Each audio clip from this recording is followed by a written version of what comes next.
The final panel of this morning's session. I'm Alice Rivlin. I'm the director of the Health Policy Center in the Economic Studies Division. We do health policy all over Brookings Institution. I'm delighted to welcome you to our final panel, which poses the question, has the Affordable Care Act succeeded in bending the cost curve? Now, 5 years ago, when this act was passed, we certainly knew that the American health system was very expensive, the famous 18% of GDP, which is an awful lot to be spending. And at that time, we were really worried that it was on the track to 20 to 22 to whatever. It seemed like an inexorable increase in costs. We also knew that it was wasteful and that it did not cover millions of Americans. The Affordable Care Act was a brave attempt to address all of those problems in one piece of legislation.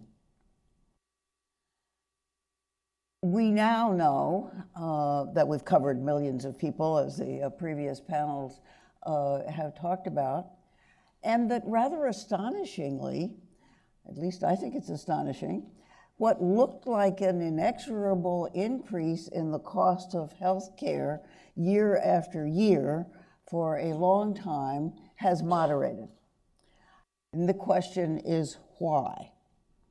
We've had healthcare spending total going up less than the growth of the economy for the last several years. This was a trend which actually started before the Affordable Care Act, but despite lots of dire predictions that the Affordable Care Act was going to increase costs, this respite in the growth of healthcare costs has continued. So I think there are a couple of different views. One is the reforms are working. The reforms in the Affordable Care Act and elsewhere are really working to moderate the increase in costs. And if you have that view, then you're fairly optimistic about the future. The future will bring higher quality at lower cost, or at least at sustainable cost, not growing faster than our economy. Or the second view is this is temporary. We've had respites like this before. We had one in the 1990s when healthcare costs quite suddenly were not growing as fast as they had been. And you can look at upward pressures, not only the aging of the population, but the increase in, as has been emphasized in previous panels, very effective healthcare coming online, individualized, and expensive. And we're still stuck with the waste and the politics of our situation. So we've got the right people on this panel to have a good discussion of this. Jean Moody Williams is the Deputy Director of the Center for Clinical Standards and Quality at CMS. She's been part of the leadership team at CMS for some years, working on improving quality and value across the spectrum of care. And she knows what she's talking about firsthand. Jean is a nurse. She has worked at the state level and in private organizations. And she wrote a wonderful inspirational book for caregivers based partly on her own experience with the care and the death of her mother. I commend it to you. Steve Brill is a journalist, an author, a lawyer by training, but we'll forgive him that. I first really focused on Steve, although I think I'd read some of his things before. First really focused on him when he wrote an astonishing article for Time magazine a couple of years ago that brought together all of the things that those of us who study healthcare and those of us who've been patients in any kind of a health institution were astonished at, but he brought them all together in an article, an expose type article that just said, look at what's happening in American healthcare. And he has since written a book, it came out very recently, called America's Bitter Pill: Money, Politics, Backroom Deals, and the Fight to Fix Our Broken Healthcare System. It tells you more than you wanted to know about the sausage making that went into the construction of the Affordable Care Act. So let me start with a basic question that is posed by the topic of this panel. Has the Affordable Care Act bent the curve and improved quality? Jean? Thank you for the opportunity to address the question and to address the audience and to be here today. You talked about you can be an optimist, or you can think this is a temporary slowdown in growth. I happen to be in the optimistic category, primarily because I'm here today. If this were to occur many years ago, it's unlikely that you would have had a quality improvement professional sitting in this chair. I'm not an economist. I can't really tell you about bending the cost curve, but I'm here because of the work that we're doing in the Affordable Care Act that is leading to changes, we believe, in the healthcare system. And I'm going to talk a little bit about some of the dollars that we're saving. We frequently get to the question of attribution, particularly in quality improvement, where you're working in a collaborative manner and you've got multiple parties working on the same issue. It's, well, who's the one that's causing the change, or what intervention exactly is it that made this happen? And frequently we're not able to tease that apart, but we do know that change is occurring, and that is the thing that a quality improvement professional will focus upon. Now, some of what I'll just mention, of course, I'm glad that Andy opened up, because he covered the entire waterfront, quality and spending in the marketplace. And I'm going to say what he said. That's our story, and we're sticking to it. But really, he talked about better, smarter, healthier, and those are the terms we're using. That's what the secretary introduced. But those of you that are in healthcare and quality and improvement work, you know those terms, be it called the triple aim, or be it called the three goals. It's many, many things, but they're all looking at how we really have smarter spending, how we improve the health of the population, getting to the point of not paying for lab tests, but for paying for the care that's provided, and how we really engage patients, families, and providers in smarter ways of delivering those care processes. So I had the privilege of standing up many of the sections of the Affordable Care Act that are rarely discussed. They stood up one time, and they were up and running long before the marketplace, but in fact are important pieces, and in fact did enjoy what we believe is bipartisan support. Such things as the National Quality Strategy. That was a part of the Affordable Care Act, which required the Secretary to come up with a framework whereby public and private purchasers and providers of care could have one look at how we were going to deliver quality of care. Prior to that, CMS may have a strategy, the Agency for Healthcare Research and Quality may have had a strategy, Center for Disease Control, then we had National Priority Partnerships, and there were just so many. So what is it that we're trying to achieve? You can't get there if you don't know where you're going. And so through this national quality strategy, we were able to develop a common framework with goals and aims of that included coordinated care, safe care, patient and family engagement, and the like, and using that then as a framework for everything that we did, not just putting it on the shelf once developed, but our quality measurement strategy for our Affordable Care Act projects came under that rubric. If you look at our measurement strategy, it falls under there. Our contracting processes, for example, the quality improvement organizations followed that same flow. And we were beginning to see results from that, results that I think can be quantified in terms of dollars. In many respects, we had a reduction in readmissions just from the quality improvement work, which in excess or nearly $1 billion that from those communities that they worked with. We saw a reduction in potential adverse drug events of about 44,000 events avoided, and you can attach a cost to that.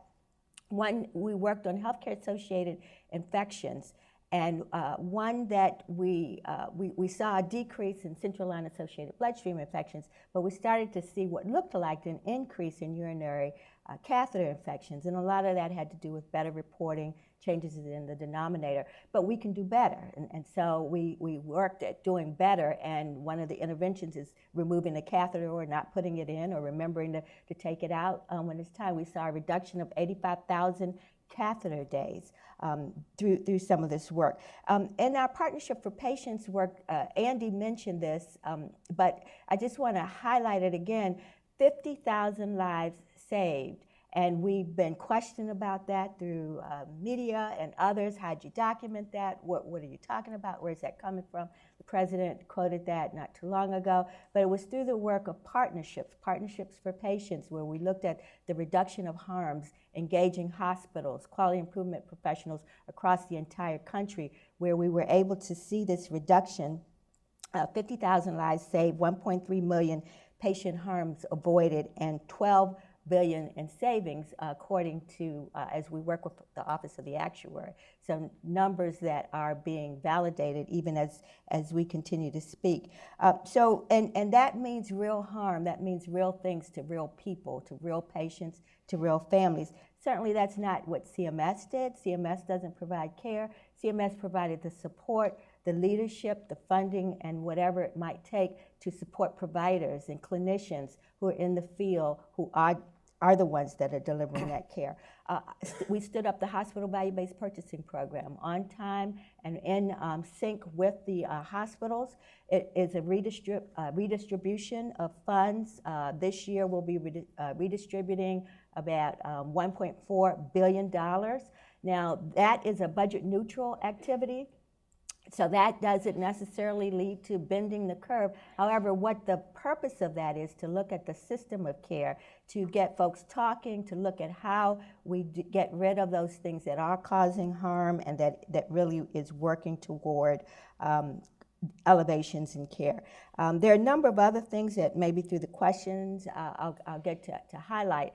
We stood up public reporting programs for cancer hospitals, inpatient rehab facilities, long-term care facilities. There are just so many things in that act that we really don't spend a lot of time talking about, but that are up and that are running.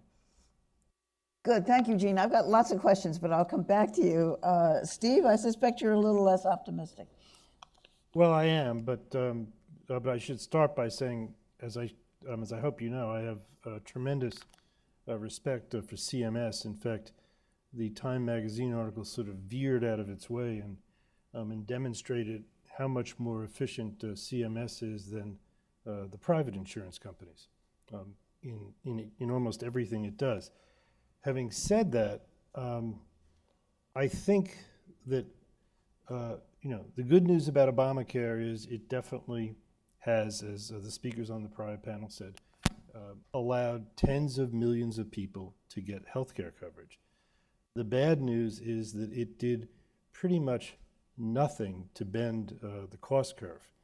And there are lots of statistics, lots of data thrown around, and you did too, and it terrifies me to quarrel with the former director of the Office of Management Budget, let alone someone as respected as you are.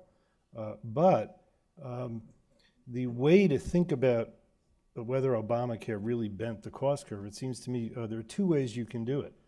The first is you can actually read the law and search in the law for anything that does anything, even on paper, to cut into the cost curve in any kind of a substantive way. For example, you talked about, the efficiencies of, CMS, a hospital-based, purchasing program.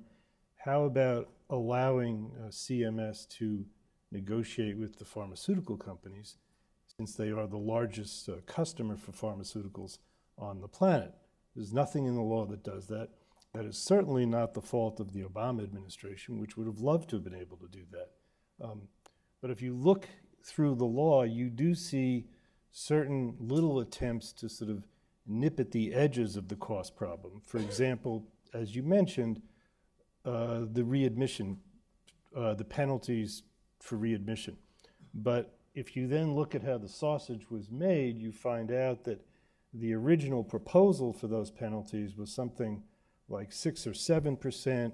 I think it ended up being 1%, which is to say you get a 1% penalty as a hospital on what you charge someone who's been readmitted when they shouldn't have been readmitted. And since the hospital makes about a 3% margin, they're still making money on the readmission. On the other hand, that has focused attention on readmissions, and there is no doubt that readmissions have gone down, and that has saved money. I think you said $1 billion. That was just in one program. Yeah, which starts to get us to 1/10 of 1% of what we spent. That's a start. But there is nothing really substantively in the bill that allows us really to bend the cost curve. The data about costs, which keep referring to the cost curve being bent, more typically refer to how the rate of increase has gone down. And I just saw something yesterday or the day before. The most recent numbers, I think for the first quarter of this year, say that it's back up to something like 4 or 5% growth rate. The government's numbers, by the way, I think the latest ones refer to 2013, which is when the insurance exchanges just launched. Now, there were other things that happened before, but there really is no evidence. Then the other way to think about it is just think about the city in which we are sitting. In Washington, it is hard to find minor legislation, much less major legislation, that cuts into the incomes of the people who have the most lobbying power. And to bend the cost curve in this country, you basically have to attack the incomes of 1/6 to 1/5 of the economy. And that's a difficult thing to do politically, and it was not done. And the reason the law passed was, in fact, that it didn't threaten the incomes of that all-important, all-powerful sector of the economy. The healthcare industry spends 4.5 times as much on lobbying as the much-feared military industrial complex, and 5 times as much on lobbying as the oil and gas industry. The results of that are that the hospitals all supported Obamacare, the pharmaceutical industry all supported Obamacare, and every other interest group did. The insurance industry basically kept silent, but they loved it because it was creating all these new customers for them who were going to get a subsidy from the government. So if you think about that, you say, well, why would they be supporting something that's bending the cost curve, since the cost curve that's going to be bent is their incomes? And the answer is it didn't bend the cost curve.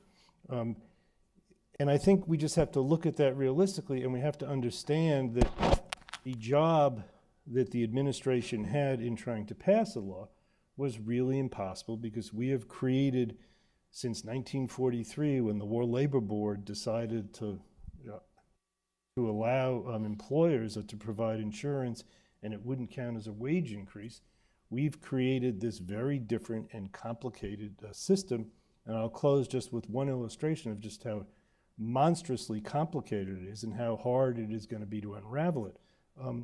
When the Obama administration released its first regulations after the law was passed, this was in May 2010, and I've been waiting for an audience like this to spring this very interesting number on you, because you'll appreciate it uniquely. The first set of regs were had to do with the aspect of the law that said that children under 26 would be allowed to stay on their parents' policies. In issuing that reg, OMB said just matter-of-factly, as if this was just routine stuff, that this reg, just that one reg, was going to result in 1,290,000 man-hours of paperwork. Just that reg. The regs that followed, you can only imagine. So this is what we're trying, to unravel, and it's difficult, and I think it's unrealistic to think that this in any way has bent the cost curve. I don't know any families that think their cost curve has been bent, except, of course, for the families who now have insurance that they couldn't get before. Well, first, let's say what we mean by bending the cost curve. Good idea. I think what I mean by it is the rate of growth has slowed. And that's demonstrable. It may not be permanent. It may not be sustainable. But certainly we do know that what looked like a rapidly increasing curve that was propelling healthcare costs nationally and in Medicare and Medicaid upward faster than the economy could possibly grow. Right, but whether that has slowed. Right, but whether that has anything to do with Obamacare is a second question. For example, lots of drugs, came off patent 2 and 3 years ago.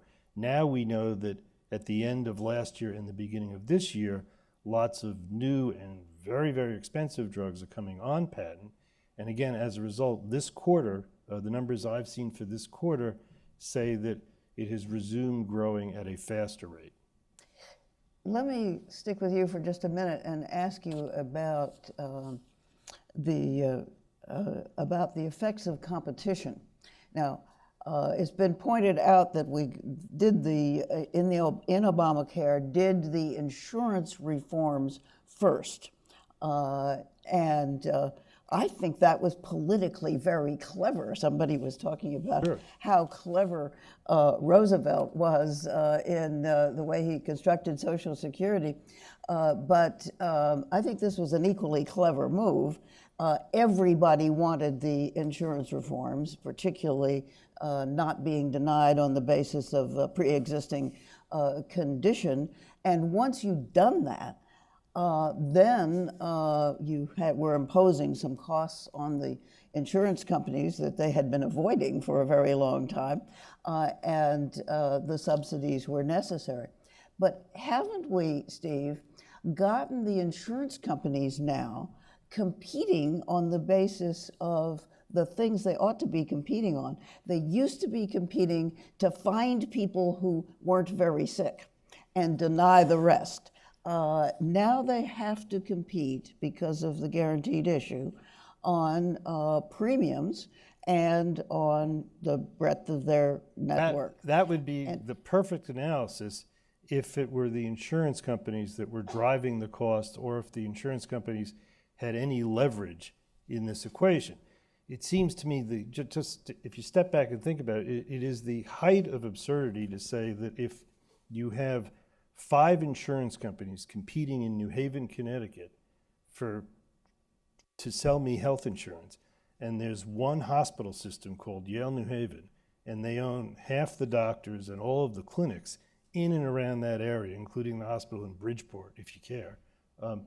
The idea that there are now 5 people that they can divide and conquer instead of 2 is absurd. That's not going to drive anybody's cost down. It hasn't driven anybody's cost down.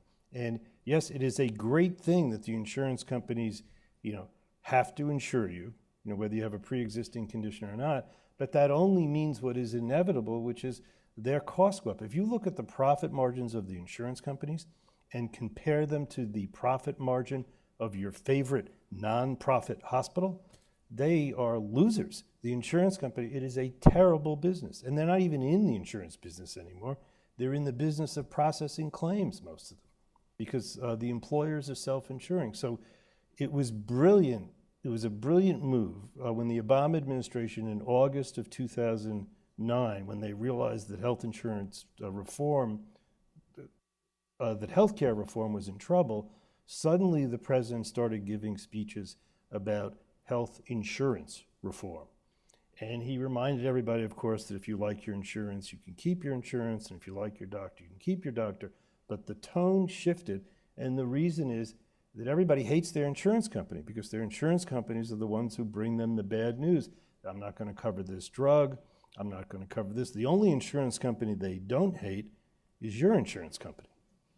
But we have, Well, I want to come to Jean. Let me just pursue this for just a second. Haven't we learned from the exchanges that people do prefer, when they get a choice and they can see what the choice is, they're quite likely to choose the lower premium, just as they're likely to choose the, no, let me just finish,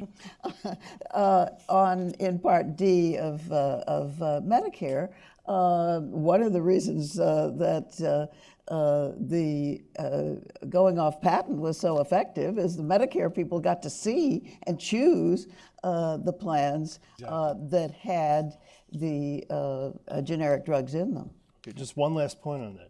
What you said, I think, is very important. You said people got to see and choose the lowest premium. Arguably, the least important part of your cost when you're buying health insurance is the monthly premium.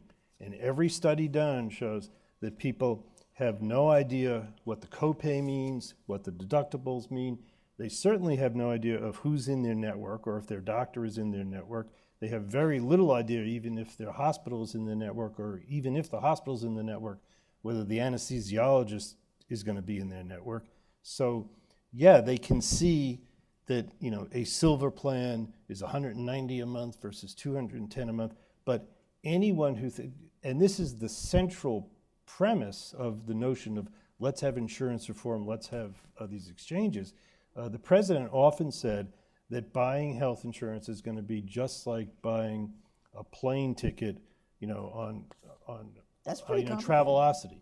The simple fact is there isn't a single person in this room. I could quiz anybody in this room on 4 different key variables of their health insurance, and none of you would be able to explain it to me. And that is and in fact, if you went, as I did, to the CEO of United Healthcare and asked him to explain an explanation of benefits that I'd gotten, I handed it to him. I said, could you explain this to me? He sat there and said, I could sit here all day and I could never tell you what this means. I have no idea what it means. Well, no, that's likely, I'm sure, true.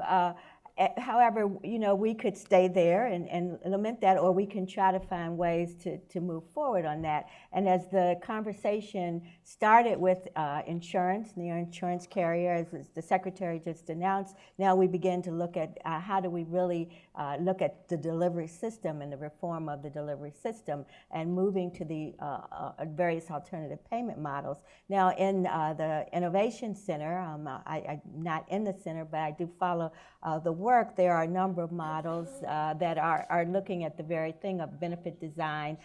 You're right, many people that are in an ACO don't even know they're in an ACO. So how do you begin to get beneficiaries to attest that, yes, we're in this system, we made this choice, and you provide incentives for their participation in those programs? There was a question that came up about primary care physicians and small rural practices and how do we support those efforts. We did announce a Transforming Clinical Practice initiative just recently in which we are working to do peer-to-peer learning. So we said physicians listen to other physicians, clinicians listen to other clinicians. So these networks will help support clinicians, coach and mentor and provide whatever resources are available to their peers so that there can be these learning systems and learning organizations that would move forward in transformation. We're in the process of awarding those, and we expect that those will be awarded sometime this summer. In the same token, about when we're talking about continuing medical education, we're looking at maintenance of certification. How do you align some of these efforts that we're doing in quality improvement with efforts that are going on in maintenance of certification, so that there's not, you have to do this for this and this for that, but if you do this one thing, it's going to help you improve your practice as well as get your continuing education and your maintenance of certification. I wanted to touch on the efficiency. A lot of it is about waste, and some of that you can't regulate, mandate, and legislate. You have to use techniques and tools to look at where the waste exists and how to get rid of that. And CMS, we promote that, but we also have to live that. And for example, we started to look at some of our measurement programs and using lean techniques that aren't new. We started to do a number of Kaizens, just looking at it took 5 years from measurement inception to getting it into a program. How do we lean that out? How do we become more efficient? When we started working with industry, we had patients in the room, we had others in the room, we were able to decrease and save 9,000 hours per year in just that process, and eliminated printing of this manual of 95,000 pages down to, and I'm not exaggerating, down to a few. And it's those kinds of things of internalizing and then promoting and supporting reduction in waste in systems that also can help reducing costs. So much of the cost of healthcare is concentrated in people who are very, very sick. A minority of the patient population causes a large part of the healthcare cost. And then the other thing that people often bring up is so much healthcare cost is concentrated in the last year of life. Do you have thoughts about how we reduce those costs or make them more rational?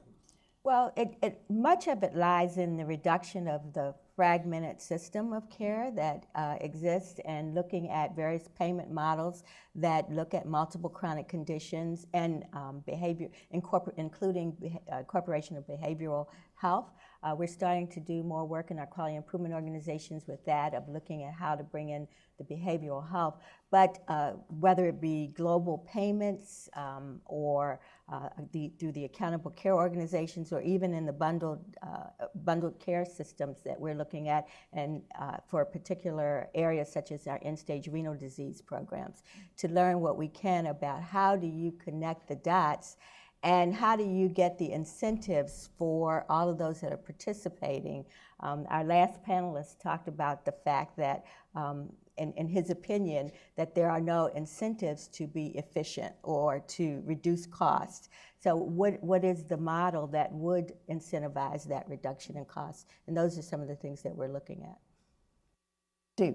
I just wanted to add that if you focus on those two high-cost categories, one thing that it's important to focus on, again, is the cost of prescription drugs, in particular, specialty drugs.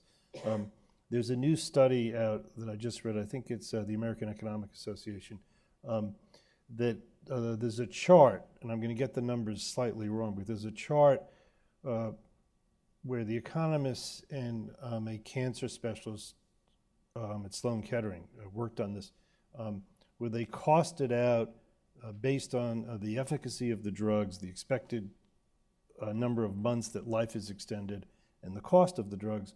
And in essence, this is a scary chart to read, but 10 years ago, on average, these drugs cost $10,000 per extra month of life. I'm oversimplifying it, but I think that's what it was. And now it's up to $30,000 or $40,000 for the same month. And that's not because it costs them more to develop the drugs.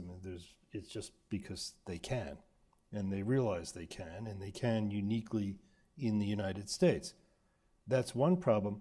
The second issue is, when it comes to bundled payments or accountable care organizations, all of that is great, but the targets that CMS has announced to get more payments into those kinds of categories and away from fee-for-service, those targets, I am astonished as I read about them, and my fellow journalists don't seem to notice that they're targets and that it's voluntary. And I have sort of a basic notion about how actors act in the economy, which is they're typically not going to do something unless they can make more money. So what you might have to pay for the bundled payment, at least in their equation, might end up being more than what you'd have to pay or what they think they were going to get on the fee-for-service basis. So there isn't a lot of evidence yet that all of those bundled payments or the ACOs are actually saving money. Now, they do make people more accountable. They probably improve care, which is a great thing. But my skepticism comes out of the fact that I began my life writing about lawyers at big corporate law firms. And there was always and perennially this notion we have to get rid of the hourly rate, which is the classic fee for service, and we're going to do bundled payments. You do that lease for that building across the street, or you do this corporate takeover, and we will give you X dollars. And the corporations and their general counsel were going to insist on this, and this is a perpetual new reform movement now going on for 30 years, and it never takes hold because the law firms say, well, okay, if you want a bundled payment, how's $100,000 for that lease across the street? Because who knows what the landlord's going to be like. There could be all these arguments. We may have to do this. We may have to do that. We can't predict it.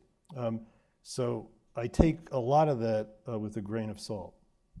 Did you have targets? Sure, you can have targets, but, and then you have to explain why you didn't hit the target, which is a good thing. It makes it more accountable, but it's never really caught on. Let's throw it open to the audience for questions, and then I want to come back to our two panelists for a final word. Questions or brief comments? Yes. And here's a microphone. And tell us who you are first.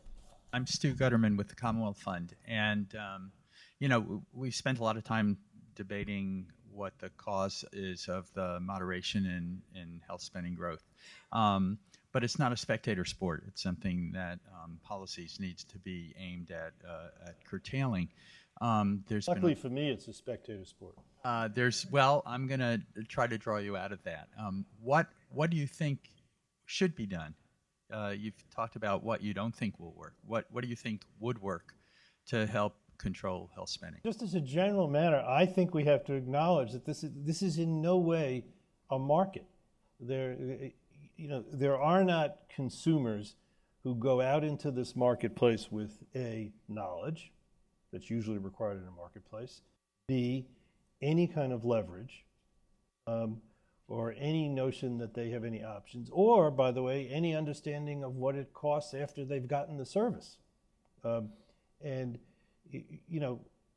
isn't any other country in the world, as far as I know, that has tried the experiment that we tried, which is let's make believe this is a commodity or a consumer good like any other consumer good, and let's just have a marketplace for it.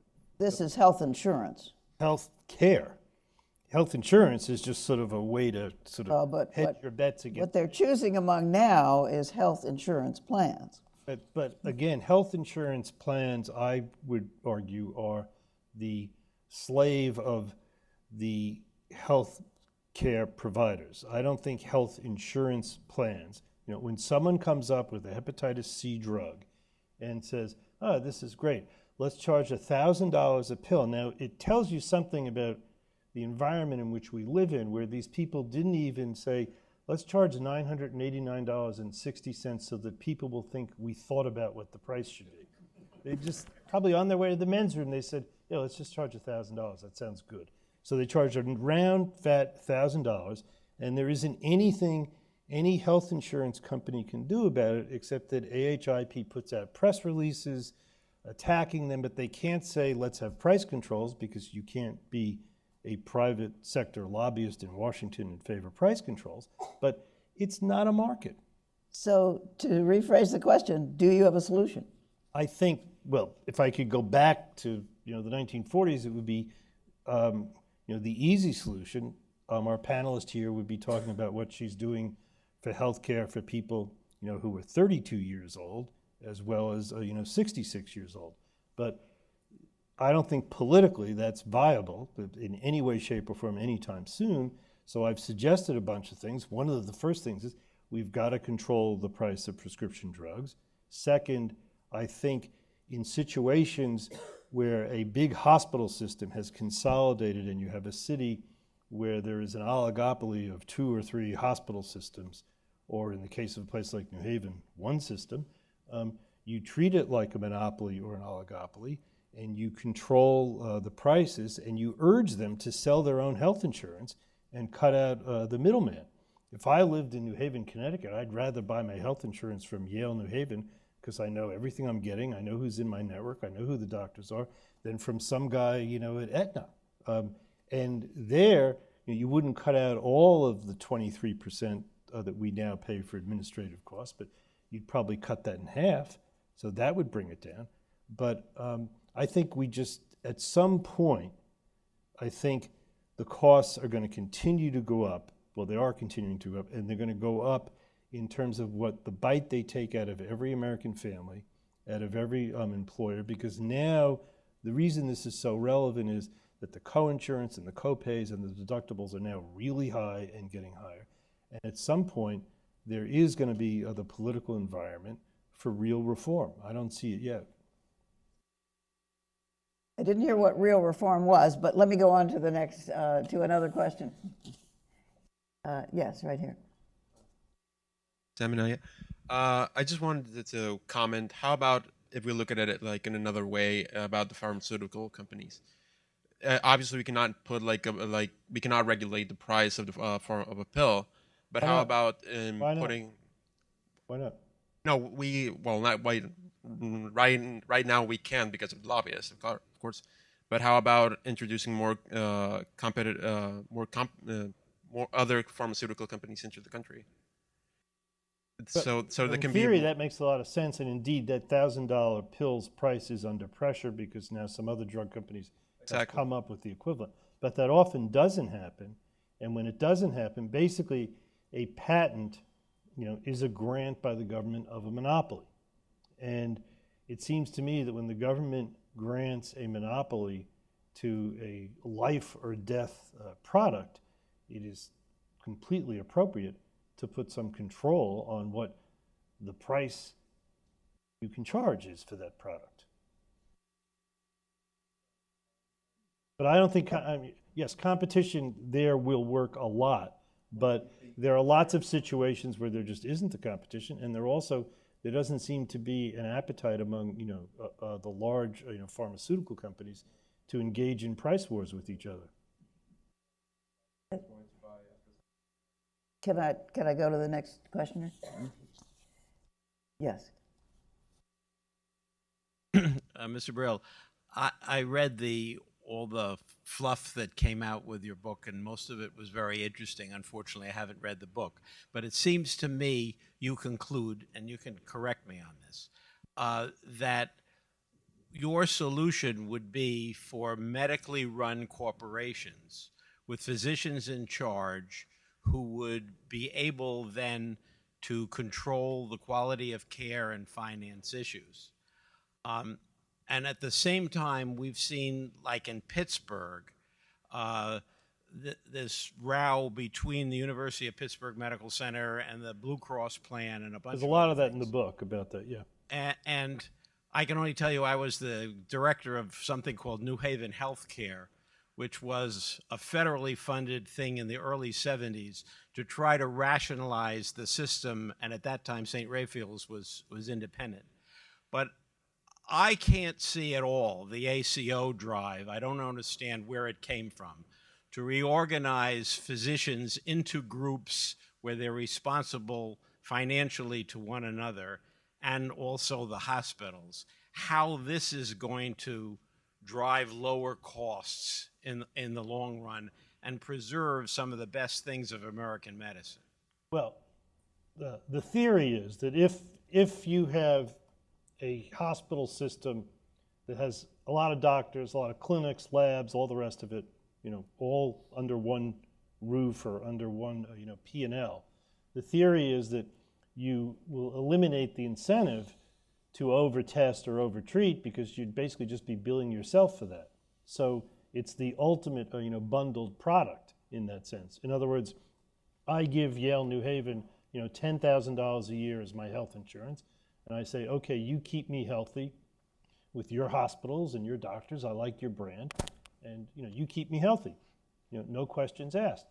Now, what I suggest in the book is that might be where we have to fall back, since we're not going to get the kind of reform that I guess I suggested that was too subtle a suggestion, which is if we could go back and rewrite history, we would do what every other country does, which is have a single payer.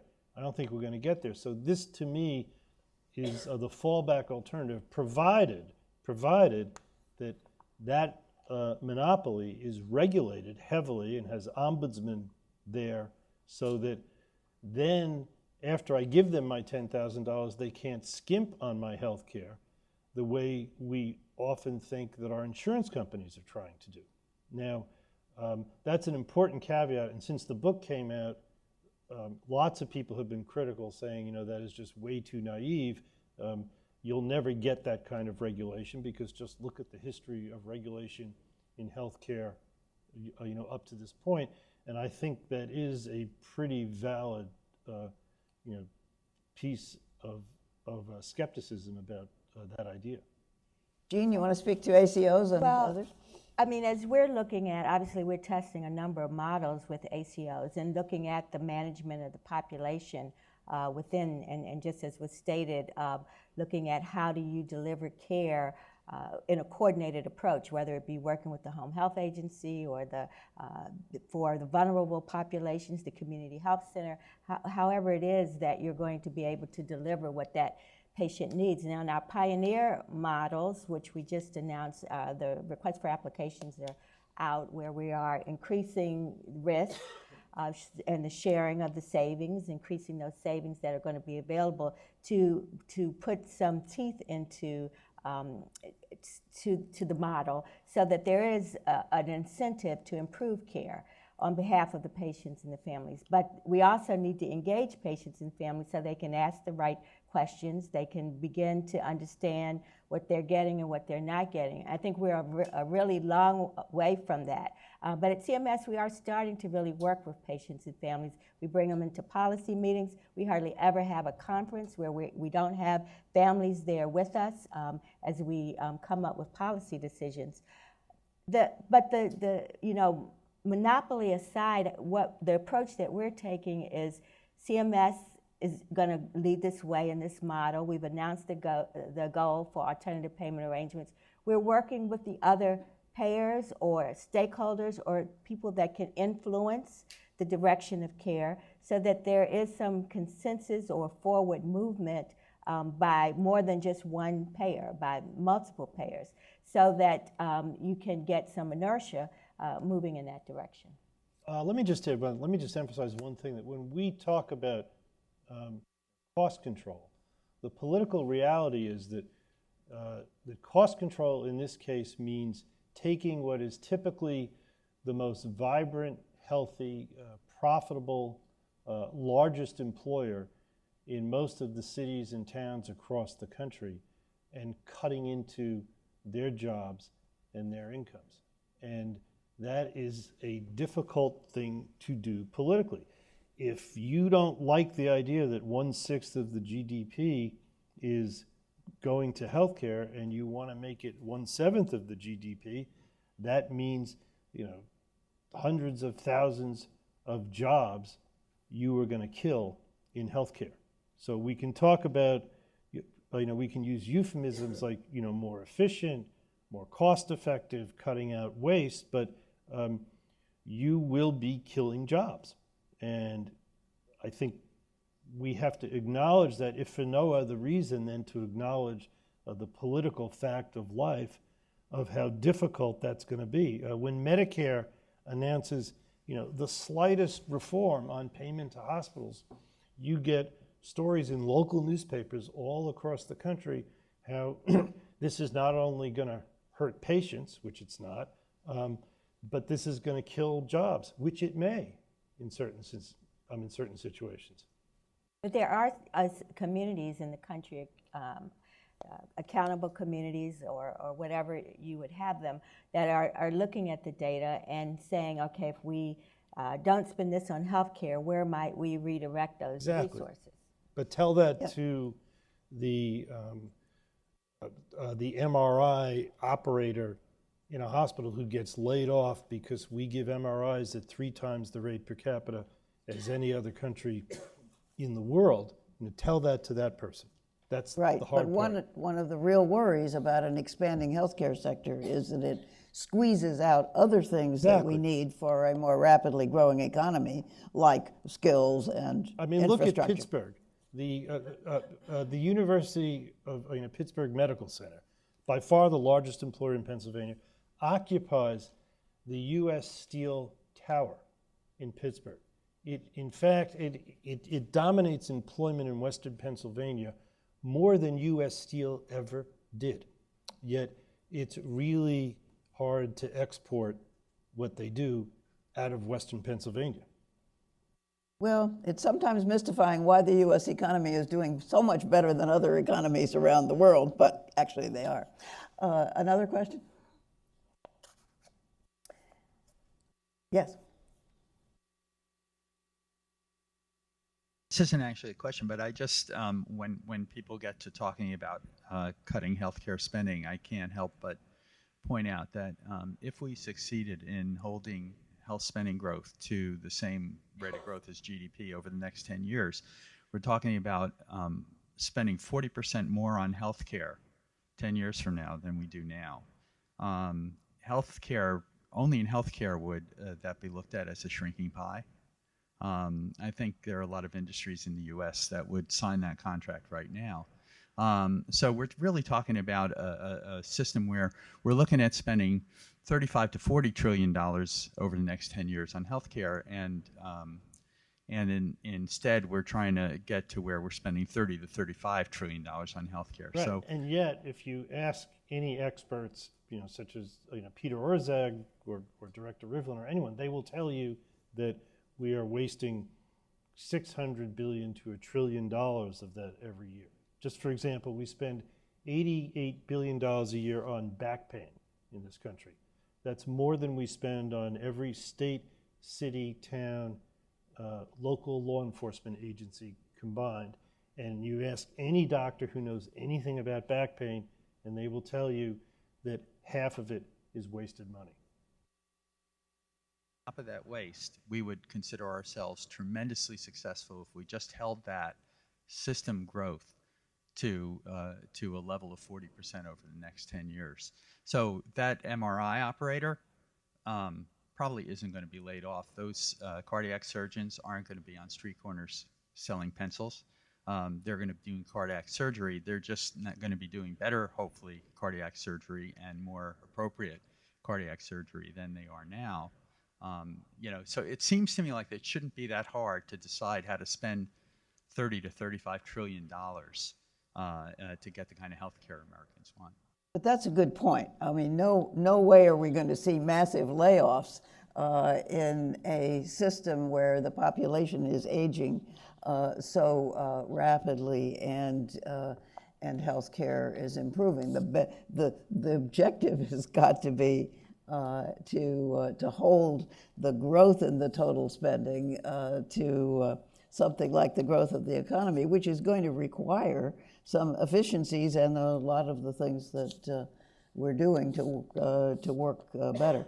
Let me give each of you a very brief moment to say what point would you like to make that you haven't made already, or what do you think is the most important thing that this audience should take away from this session? Jean? Well, I think the point is that there's no magic answer, and that it's going to take everyone in this room and beyond to really look at the complexities of the system, but that there are things that are underway that are working that we need to learn from, that if they, and getting back to the point of, does anything in government ever go away?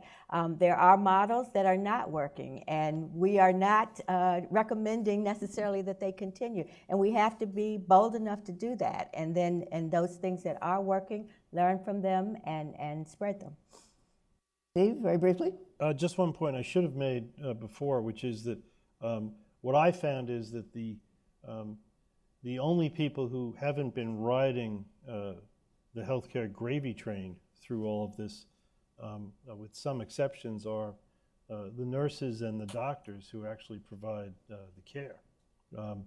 There was some comment before about the SGR and the permanent fix. What I found and what I reported in the book is that part of Obamacare, until the very end, was a permanent doc fix, as they called it. And sort of at the last minute or the last month or two, this was the last minute, I mean, this was a 1.5-year process, suddenly the Democrats in the Senate, Senator Baucus's staff, and the people on President Obama's staff, they threw the doctors overboard.